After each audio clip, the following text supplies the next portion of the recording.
Iran membuat pilihan yang buruk. Sekarang mereka menanggung akibatnya. Itu adalah petikan daripada setiausaha perang AS-NAD Pete Hegseth selepas IRGC melepaskan tembakan ke atas sebuah kapal di Selat Hormuz dan mengisytiharkan laluan air itu ditutup sehingga diberitahu kelak. Situasi telah meningkat secara mendadak dalam beberapa jam yang lalu dan implikasinya melangkaui Timur Tengah. Berikut adalah perkembangan terkini di Jerusalem Minute. Selamat kembali ke Jerusalem Minute di JNS TV. Alex, menurut Presiden Donald Trump, gencatan senjata dengan Iran telah berakhir. CENTCOM mengatakan ia telah melancarkan 300 serangan minggu ini selepas Iran menyerang kapal-kapal di Selat Hormuz, namun rundingan akan diteruskan. Apa yang kita tahu setakat ini? Seperti yang Anda katakan, MOU itu telah tamat, bermakna Iran telah menyerang kapal-kapal di Selat walaupun semasa proses rundingan ini berlangsung. Perkara utama yang Presiden Trump mahukan dengan gencatan senjata ini ialah gencatan senjata sebagai pertukaran untuk pembukaan Selat Hormuz, betul? Segala perkara lain sebenarnya boleh dirundingkan. Dan satu perkara yang Iran enggan laksanakan ialah membuka Selat Hormuz. Dan saya telah katakan ini pada awalnya ketika gencatan senjata diumumkan. Anda tahu, semua orang di Israel sangat kecewa dengan situasi itu. Saya kata pada dasarnya ada 3 perkara yang saya percayai dalam situasi semasa ini. Pertama ialah keinginan dan kemampuan musuh kita untuk menjadi musuh kita. Mereka tak dapat menahan diri. Mereka mahu terus menjadi musuh Israel. Mereka mahu menjadi musuh Amerika Syarikat. Kedua, saya percaya kepada kemampuan Perdana Menteri untuk mengharungi keadaan yang sangat sukar, bukan sahaja di Selat Hormuz, tetapi juga sepanjang peperangan ini. Beliau terpaksa berurusan dengan pelbagai pentadbiran Amerika Syarikat. Beliau terpaksa berurusan dengan Hamas, Hezbollah, Houthi, Iran, Qatar, Turki. Beliau sedang menangani banyak perkara. Dan saya rasa beliau telah membuktikan dirinya sangat mahir mengharungi keadaan yang sangat sukar. Perkara ketiga yang boleh kita percayai di sini ialah ego Presiden Trump. Dan jika pihak Iran terus mengancam ego Trump dan cuba memalukan Presiden, pada satu ketika saya rasa Presiden akan bertindak balas. Ia pun tidak jelas mengapa selepas mereka melakukan begitu banyak kerosakan kepada Iran, mereka mahu berhenti dan memberikan talian hayat sejak awal lagi. Tetapi sudah tentu Amerika Syarikat dan Israel jauh lebih kuat daripada Iran dari segi ketenteraan. Jadi jeda itu sebenarnya tidak menjejaskan keupayaan Amerika Syarikat atau Israel untuk terus berjuang secara ketenteraan jika mereka perlu. Dan saya rasa apa yang kita lihat sekarang ialah Presiden semakin hilang sabar dengan orang Iran. Dan satu lagi perkara yang kami katakan pada awalnya ketika gencatan senjata diumumkan ialah cerita ini belum berakhir. Di sini Anda dapat lihat cerita ini belum berakhir. Pada masa yang sama Anda boleh lihat bahawa Presiden sedang berusaha untuk menghantar mesej kepada orang Iran secara ketenteraan untuk memastikan ancaman ketenteraan yang boleh dipercayai sentiasa ada. Tetapi setakat ini nampaknya Presiden belum mahu terlibat sepenuhnya dalam konflik baru yang akan berlarutan selama mana yang diperlukan. Ini adalah operasi ketenteraan yang direka untuk menghantar mesej kepada orang Iran. Alex, mari kita lihat salah satu daripada banyak petikan kenyataan Presiden Trump minggu ini. Ini di sidang kemuncak G7.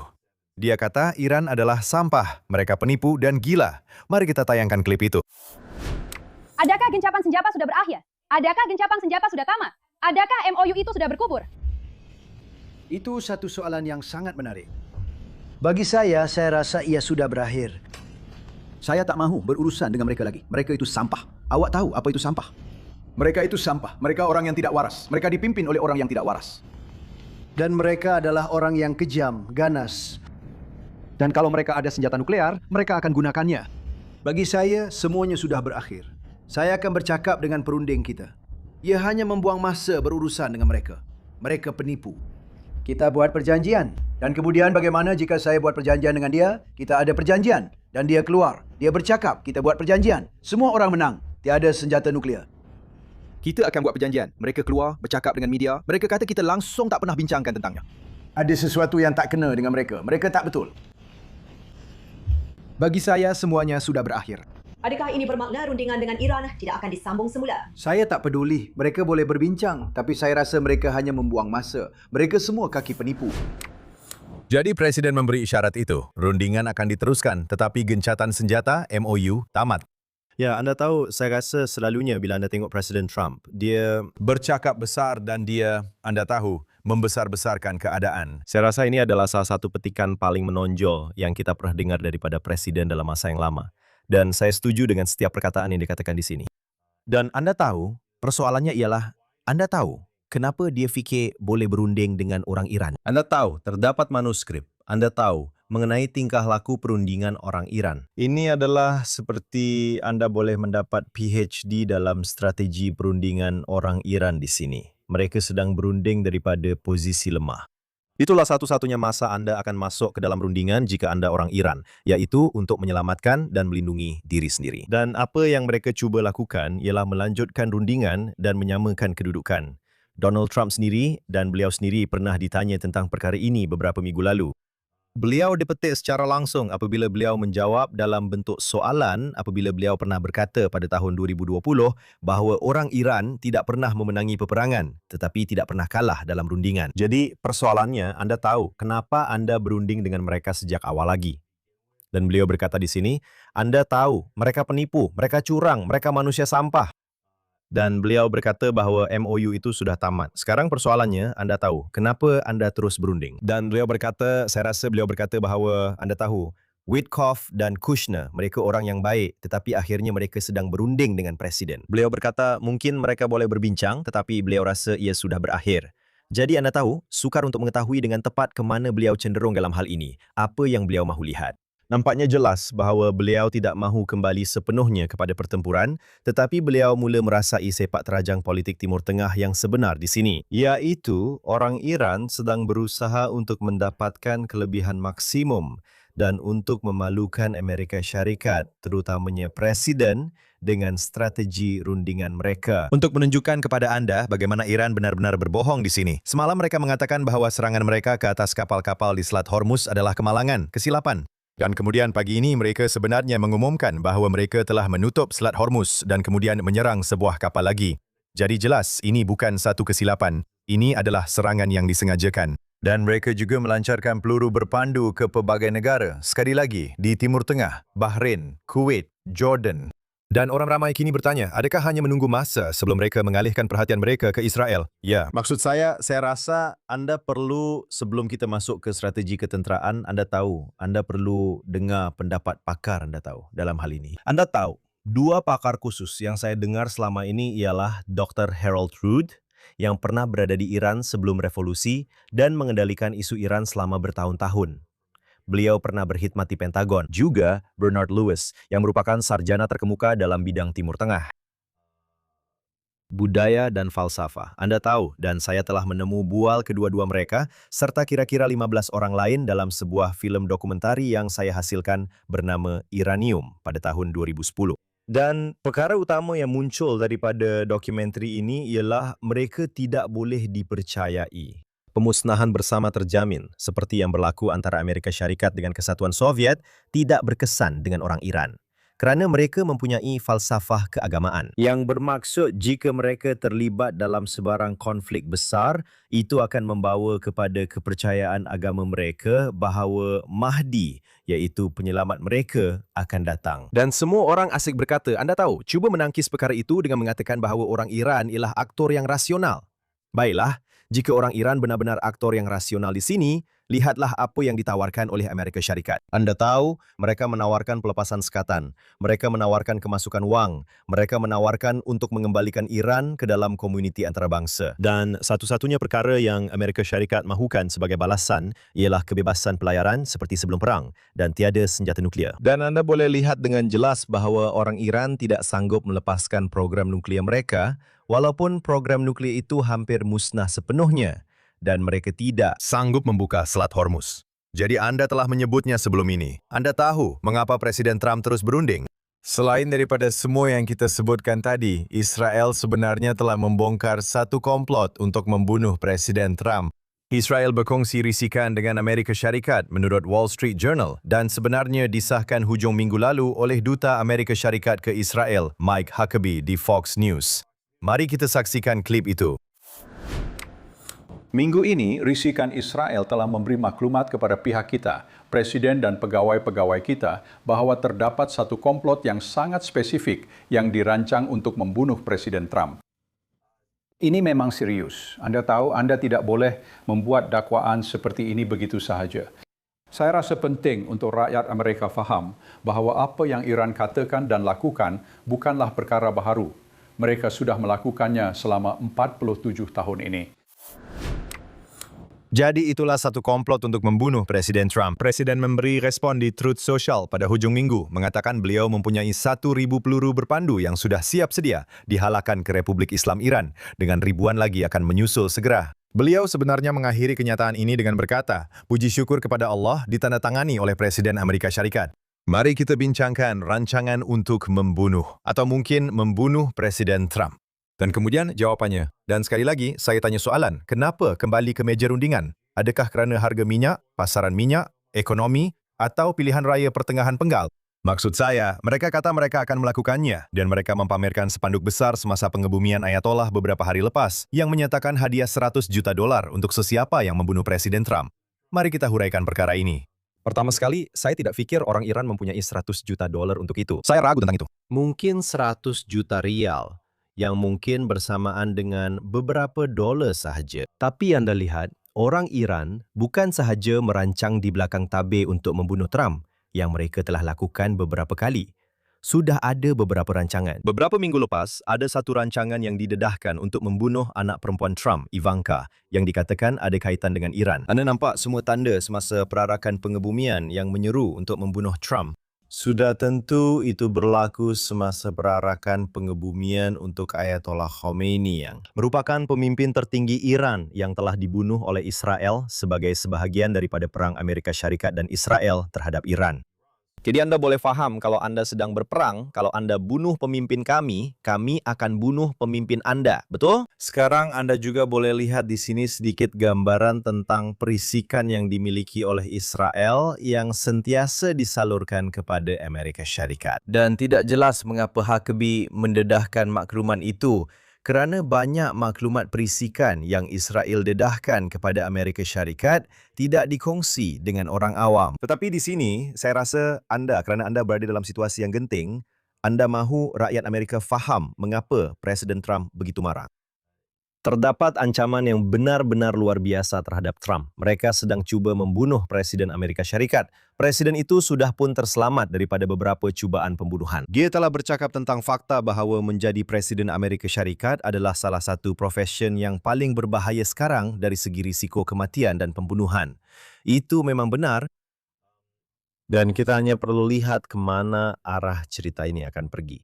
Alex, seperti yang kami katakan, Iran telah menyerang negara-negara lain di Timur Tengah. Dan dari apa yang saya faham, mereka sebenarnya kini turut serta dalam serangan bersama Amerika Syarikat.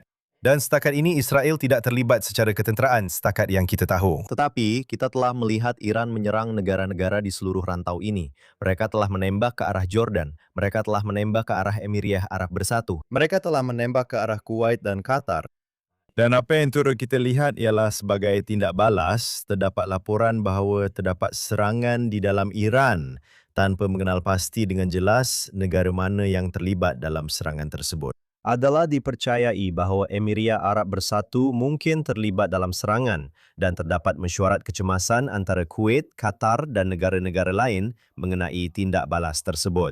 Jadi anda sedang melihat perubahan dalam peperangan ini. Kerana semasa operasi Epic Fury, 6 minggu di mana Israel dan Amerika Syarikat terbang bersama-sama. Secara umumnya, saya tidak mahu katakan hanya mereka sahaja kerana terdapat laporan terhad bahawa mungkin Emiria Arab Bersatu ada melakukan sesuatu sepanjang operasi itu atau Qatar juga ada terlibat di situ.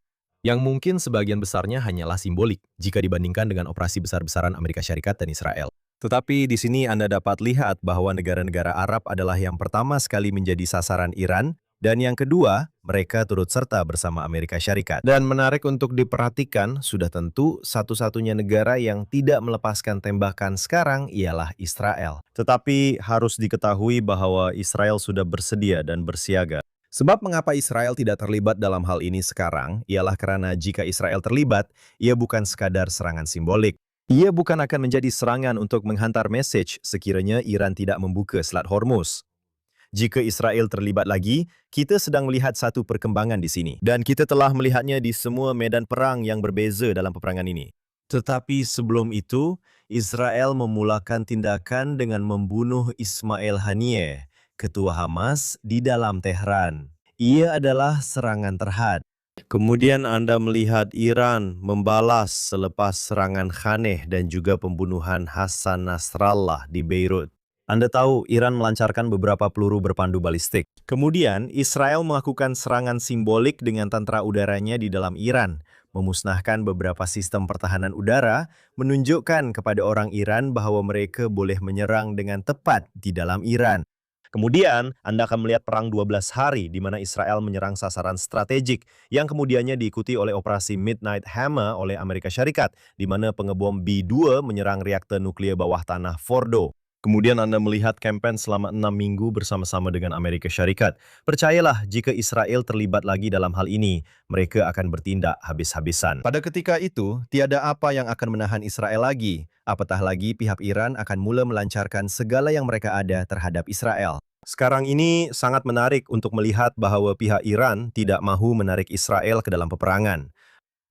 Mereka kini hampir sepenuhnya menyerang negara-negara di Teluk yang merupakan negara Arab. Kerana apabila Anda menyerang negara-negara tersebut, itu memberi tekanan kepada Amerika Syarikat, betul? Israel boleh menjaga dirinya sendiri. Menteri Pertahanan Israel, Israel Katz, berkata minggu lepas bahawa Israel sanggup menentang Iran secara bersendirian. Okey? Mereka bahkan tidak memerlukan Amerika Syarikat pada ketika ini dari segi keupayaan mereka. Jadi anda boleh lihat bahawa perkara terakhir yang Iran mahukan ialah penglibatan Israel. Mereka lebih rela mengambil risiko sekarang menentang Amerika Syarikat kerana mereka percaya bahawa Presiden Trump mudah terpengaruh dengan desakan mereka untuk berunding, betul? Mereka ada perkara yang boleh dijanjikan kepada Presiden, seperti membuka Selat Hormuz. Israel tidak peduli sama ada Selat Hormuz dibuka atau tidak. Israel tidak mendapatkan gas atau minyak mereka melalui Selat Hormuz. Mereka melihat Iran sebagai ancaman terhadap kelangsungan hidup mereka. Mereka tidak peduli tentang selat itu. Mereka tidak peduli tentang ego presiden. Mereka tidak peduli tentang ego Netanyahu. Ini bukan soal ego di sini. Jadi orang Iran tidak mahu Israel terlibat kerana jika Israel terlibat, mereka akan menghapuskan baki kepimpinan yang ada. Mereka akan lakukan segala yang mereka mampu untuk mencetuskan penggulingan rejim ini sekaligus. Jadi, orang Iran berkata, hey, mari kita cuba nasib berdepan dengan Amerika Syarikat. Dan itu menarik kerana Amerika Syarikat adalah kuasa yang jauh lebih kuat berbanding negara Israel. Tetapi, dalam beberapa aspek, Israel adalah ancaman yang jauh lebih berbahaya kepada Iran, malah lebih daripada Amerika Syarikat. Ya Alex, seperti yang awak katakan, Israel sudah bersedia sepenuhnya. Dan di pihak satu lagi, IDF mengatakan bahawa mereka bersedia untuk sebarang kemungkinan sekiranya Iran mula melancarkan peluru berpandu sekali lagi. Ya, dan hanya kerana Israel sedang tidak terlibat sekarang, tidak bermakna Israel akan terus kekal tidak terlibat dalam jangka masa panjang, betul? Ya, ia boleh berubah dalam sekelip mata. Ia boleh berubah atas beberapa sebab. Ia boleh berubah jika Iran menembak ke arah Israel. Sekali lagi, itu akan menjadi pencetus yang akan membawa Israel kembali ke dalam perang ini. Pencetus lain ialah jika Presiden Trump berkata, Israel, kami mahu Anda terlibat. Jika Presiden berkata kepada Perdana Menteri Netanyahu, kami mahu Anda berjuang sekali lagi bersama-sama. Agak-agak apa? Seperti yang saya katakan, Israel sudah bersedia sepenuhnya dan dengan cara yang sama, Presiden sanggup terbang bersama juru terbang pejuang Israel semasa Epic Fury. Dengan cara yang sama, Amerika Syarikat sanggup menjatuhkan bom pemusnah bangka terbesar itu ke atas Fordo. Jika Presiden berkata, hey, kita telah lakukan kerja yang hebat bersama, kita mahu berjuang lagi bersama, Israel akan masuk. Ya, sudah tentu. Dan saya mahu teruskan sekarang, Alex. Seperti yang saya katakan sebelum ini, banyak petikan kenyataan dari G7 itu. Satu lagi isu yang kami bangkitkan minggu lepas ialah Turki. Presiden Trump mengumumkan pada hari Selasa bahawa pentadbirannya sedang berusaha secara aktif untuk menarik balik sekatan sedia ada ke atas Turki dengan berkata kita tidak mahu mengenakan sekatan ke atas rakan. Pada masa yang sama, beliau membangkitkan isu pesawat F-35 dan nampaknya Presiden sedang meneruskan usaha untuk membekalkan Turki dengan pesawat-pesawat itu. Mari kita lihat klip ini. Saya boleh beritahu anda, kita akan menaik balik sekatan itu. Kita tidak mahu mengenakan sekatan kepada rakan. Ia sangat mudah. Ada ramai orang yang boleh kita kenakan sekatan dan kita memang sedang melakukannya. Kita tidak mahu mengenakan sekatan kepada rakan. Dan kerana Presiden, anda tahu, kita mempunyai hubungan yang sangat baik dengan pemimpin baru Syria dan beliau telah melakukan kerja yang luar biasa. Dalam masa setahun setengah, beliau telah menyatukan seluruh negara. Jadi Alex, kita akan bercakap tentang Syria sebentar lagi. Mari kita fokus pada Turki. Sekali lagi, tidak mahu mengenakan sekatan kepada rakan-rakan. Mereka berbincang tentang F-35 dan Perdana Menteri Netanyahu sebenarnya telah bersuara dalam satu temu bual, saya percaya, dengan sebuah agensi berita Amerika Serikat dalam beberapa hari lepas, bercakap tentang penentangan beliau terhadap Amerika Serikat menjual pesawat itu, memberikan Turki pesawat-pesawat tersebut. Mari kita saksikan klip ini. Presiden Trump berada di Turki sekarang. Beliau berkata pagi tadi bahwa beliau akan mempertimbangkan untuk menjual pesawat pejuang F-35 kepada Turki, yang merupakan perubahan daripada larangan yang beliau tetapkan sebelum ini. Anda berkata semalam bahwa perkara itu, memetik kata-kata Anda, akan mengganggu keseimbangan kuasa di Timur Tengah. Adakah Anda telah menjelaskan perkara itu kepada Presiden Trump? Ya, saya sebenarnya telah bercakap dengan beliau beberapa kali mengenai perkara itu.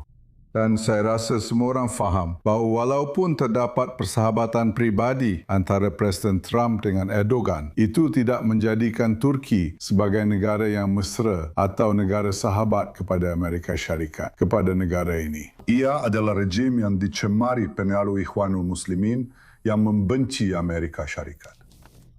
Dia melindungi Hamas, pengganas Hamas. Dia menyokong mereka. Dia membiayai mereka. Dia telah memenjarakan semua lawannya. Dia mengancam untuk memusnahkan negara saya, satu-satunya negara Yahudi. Orang nombor 2-nya berkata bahawa kami tiada tempat di kalangan negara-negara lain. Dan anda tahu apa maksudnya.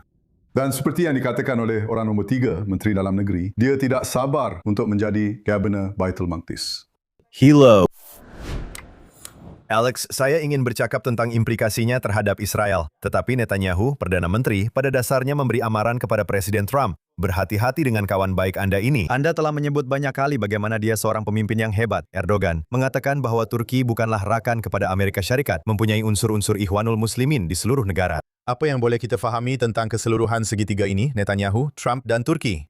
Baik, katakanlah kita mengambil kata-kata presiden itu sebagai benar. Dan saya pernah berada di Rumah Putih bersama presiden dan Perdana Menteri pada satu ketika apabila Anda tahu Netanyahu membangkitkan kebimbangan tentang Erdogan dan beberapa kenyataan agresif yang telah beliau buat, malah sejak beberapa bulan yang lalu. Dan presiden pada masa itu berkata, saya akan menjadi orang tengah antara kamu, antara Israel dan Netanyahu, serta Erdogan dari Turki.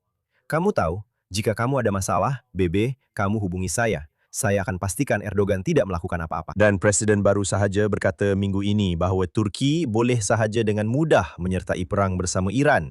Tetapi Trump telah menghubungi Erdogan dan Turki tidak turut serta dan tidak menyertai perang itu.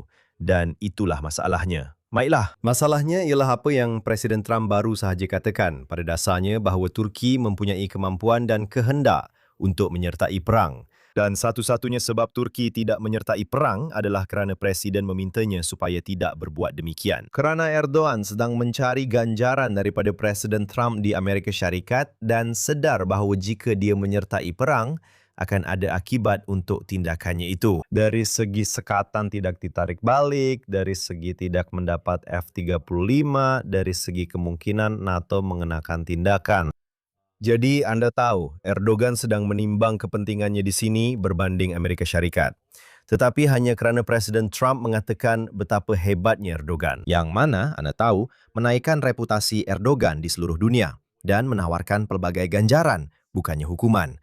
Jadi, apa masalahnya? Masalahnya ialah jika Anda berkata kepada Erdogan, baiklah sebab saya minta Anda supaya tidak masuk berperang dengan Iran dan Anda tidak melakukannya. Jadi apa yang saya akan lakukan sebagai hadiah atas kebaikan itu ialah saya sekarang akan memberi Anda alat yang Anda perlukan untuk melawan Israel dalam peperangan. Betul? Itu tidak masuk akal. Betul. Jika mereka akan berkata, dengar sini, Anda berkelakuan baik. Kami akan menarik balik sekatan. Baiklah, itu masuk akal. Baiklah, ada sekatan ke atas Anda. Itu sukar. Saya nampak Anda sedang berubah. Anda berkelakuan baik. Saya akan menarik balik sekatan ekonomi supaya Anda boleh terus berkembang sebagai sebuah negara di bawah kepimpinan ekonomi Anda yang kukuh. Tetapi itu hanya sebahagian daripada apa yang diminta oleh Erdogan. Dia meminta F-35 yang merupakan ancaman langsung kepada Israel. Selain itu, kami ada sebut bahawa sekatan-sekatan ini dikenakan kerana Turki membeli sistem pertahanan peluru berpandu S-400. Betul kan? Jadi ada juga ancaman risikan di sini. Jika S-400 itu sampai ke diuji bersama F-35 di ruang udara Turki, Anda tahu, Anda sebenarnya memberikan maklumat tentang keupayaan siluman F-35 kepada pihak Rusia. Itu sesuatu yang Anda tak mahu lakukan juga, betul? Kerana Rusia sedang berperang dengan Ukraine. Itu satu ancaman kepada Eropah, itu juga ancaman kepada NATO. Jadi Anda tak mahu beri sebarang kelebihan kepada Rusia di situ juga. Jadi saya rasa memang ada masalah di sini, sebab katakanlah Trump betul dan dia ada hubungan itu dengan Erdogan. Dia boleh tarik balik Erdogan daripada membuat keputusan yang berbahaya. Sebenarnya, itu sudah sampai ke tahap yang sangat berbahaya kerana Erdogan dan timbalannya sekarang membuat kenyataan yang sangat-sangat melampau seperti yang kita dengar dari Iran selama bertahun-tahun. Dan satu perkara yang Perdana Menteri Netanyahu pernah katakan ialah bila mereka kata mereka mahu hapuskan kamu dari muka bumi, ambil kata-kata itu dengan serius. Jadi katakanlah Trump boleh menahan Erdogan. Sebenarnya Trump tidak akan menjadi presiden untuk tempoh yang lama. Dan satu lagi perkara ialah seperti yang disebut oleh Netanyahu di sini, bahawa nombor 2, Fidan, Menteri Luar Turki, Menteri Dalam Negeri Turki, mereka ini adalah pengganti berpotensi kepada Erdogan. Dan jika Anda fikir Erdogan seorang yang ekstremis, lihatlah barisan penggantinya kerana mereka tidak kurang ekstrim. Mereka juga tidak lebih rasional. Malah, mereka lebih agresif dalam tuntutan mereka terhadap Israel dan keinginan mereka untuk mengembalikan Impayar Uthmaniyah di Timur Tengah. Alex, pada masa yang sama di sidang kemuncak itu, Presiden Trump bertemu dengan Presiden Syria, Ahmed al-Shara, yang juga dikenali sebagai Al-Jolani. Serta ini merupakan kali pertama seorang Presiden Amerika Serikat bertemu dengan pemimpin Syria dalam 25 tahun. Maksud saya, Anda nampak mereka di atas sana. Ini kelihatan seperti hubungan mesra jika Anda mahu antara Presiden Trump dan al-Shara. Juga, saya rasa sangat penting Presiden Trump telah ditanya mengenai Syria dan senarai pengganas Amerika Serikat. Dan Presiden berkata, petikannya, Syria telah menjadi sangat stabil. Ia benar-benar telah distabilkan dan kami bangga dengannya. Dan beliau sedang mempertimbangkan untuk mengeluarkan Syria daripada senarai pengganas itu. Presiden benar-benar suka al-Shara. Maksud saya, beliau telah menjelaskan perkara itu dengan sangat jelas. Baiklah, jika Anda lihat di sekitar rantau ini, nampaknya Presiden Amerika Syarikat menghormati pemimpin-pemimpin authoritarian. Baik, beliau menghormati Erdogan, beliau menghormati al-Shara, beliau menghormati Al-Thani di Qatar, beliau menghormati Marshall Medan Pakistan. Dan pada tahap tertentu, Anda lihat, beliau juga sangat menghormati Netanyahu. Walaupun beliau tidak bersetuju dengan Netanyahu, beliau tetap menghormatinya kerana Netanyahu seorang yang kuat. Anda tahu, dari segi apa yang telah dilakukan oleh al-Shara di Syria, bagaimana beliau mencipta kestabilan dengan menimbulkan ketakutan. Maksud saya, mereka telah membunuh Alawiyin, mereka telah membunuh orang Kristian, mereka telah membunuh Drus. Israel terpaksa menyerang ke dalam Syria untuk melindungi minoriti Drus yang ada di sana. Ingat bahwa di dalam Israel, saya percaya ada kira-kira 150.000 orang Drus di dalam Israel juga. Jadi Anda tahu, Israel mengambil langkah untuk melindungi golongan minoriti tersebut. Dalam beberapa bulan kebelakangan ini, keadaan agak tenang dari segala yang kami ikuti di sini. Adakah kita tahu bahawa al-Shara adalah rakan yang boleh dipercayai untuk keamanan? Saya tidak fikir ada sebab untuk menganggap seseorang yang disokong oleh Turki dan yang mempunyai kaitan sekurang-kurangnya pada masa lalunya dengan Al-Qaeda patut dipercayai. Tetapi bagi Presiden Trump, keadaan nampaknya agak stabil. Dan saya rasa sebagai alternatif kepada Bashar Assad, mungkin keadaannya tidak semestinya lebih teruk, tetapi sudah tentu Anda tahu, iya. Ini adalah salah satu case di mana syaitan yang Anda kenal mungkin lebih baik daripada syaitan yang Anda tidak kenal. Dan kita mulai selesa berurusan dengan al-Shara. Jadi sekarang, al-Shara adalah syaitan yang kita kenal. Ya, betul. Pada masa yang sama, Alex, saya ingin kita tumpukan perhatian kepada Gaza jika boleh. Lembaga Keamanan Trump sedang menyediakan zon kemanusiaan perintis di selatan Gaza untuk menempatkan apa yang mereka panggil sebagai orang awam Palestin yang telah disaring di luar kawalan Hamas. Tujuannya, menurut rancangan itu, adalah untuk mewujudkan zon kemanusiaan yang selamat di mana orang awam boleh mendapatkan perlindungan dan perkhidmatan asas di luar kawalan Hamas. Sementara proses yang lebih luas berkaitan tadbir urus, keselamatan dan pelucutan senjata terus berjalan menurut sumber di sini. Jadi zon ini saya rasa adalah sebahagian daripada fasa kedua Pelan 20 perkara Presiden Trump. Hamas masih mengatakan mereka tidak akan melucutkan senjata, tetapi nampaknya lembaga keamanan akan turun padang secara aktif untuk terlibat dalam situasi di Gaza. Sebenarnya, secara teori, keseluruhan konsep zon kemanusiaan itu tidak bermasalah, betul? Jika dapat dipastikan bahwa ini ialah zon bebas Hamas dan zon bebas keganasan. Jika Anda bercakap tentang menyediakan perlindungan, yaitu kemah dan makanan, Anda tahu, saya rasa Israel tidak akan banyak mengadu tentang perkara itu. Saya rasa isu di sini ialah ia menyatakan bahawa zon itu akan ditadbir oleh Jawatankuasa Kebangsaan untuk pentadbiran Gaza yang disokong oleh AS, NCAG dan juga akan diamankan oleh sejenis pasukan penstabilan antarabangsa pelbagai negara, ISF. Jadi persoalannya, apa itu NCAG? Apa Jawatankuasa ini? Ia akan dikendalikan oleh rakyat Palestin. Dan persoalannya, adakah ini hanya sekadar penyamaran untuk Hamas? Ancaman besar di sini ialah Hamas berkata, baiklah, kamu menang, kami bukan lagi yang berkuasa, baiklah. Sekarang ada beberapa rakyat Palestin yang telah dilantik sebagai pemimpin dan merekalah jawatankuasa pentadbiran, bukan kami. Tetapi Hamas tidak melucutkan senjata sepenuhnya.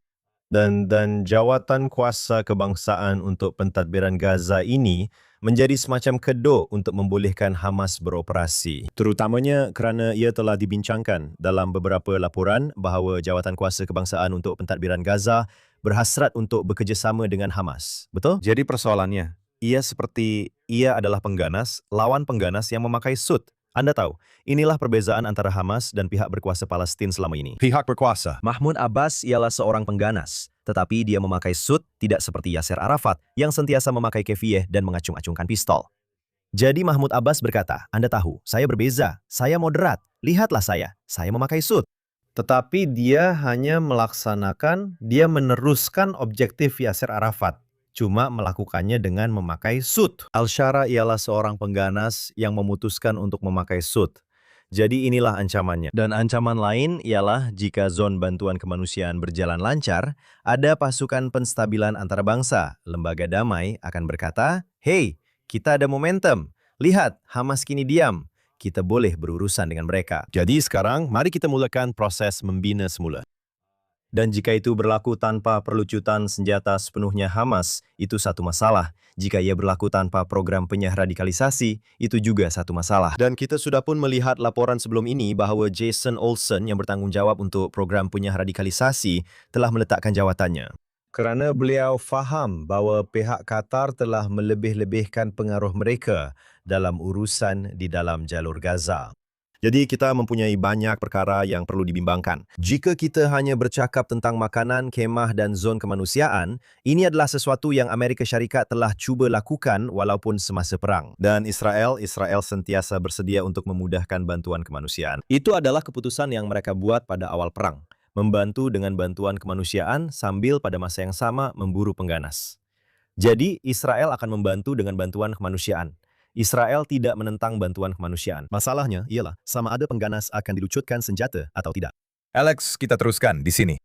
Baru-baru ini, Dato' Bandar New York City, Zor Hamadani berkata, "Ya, saya sokong negara Israel, tetapi saya tidak sokong Israel sebagai negara Yahudi." Jadi minggu ini, Perdana Menteri Netanyahu membidas semasa temu bual di CNN. Mari kita saksikan klip ini.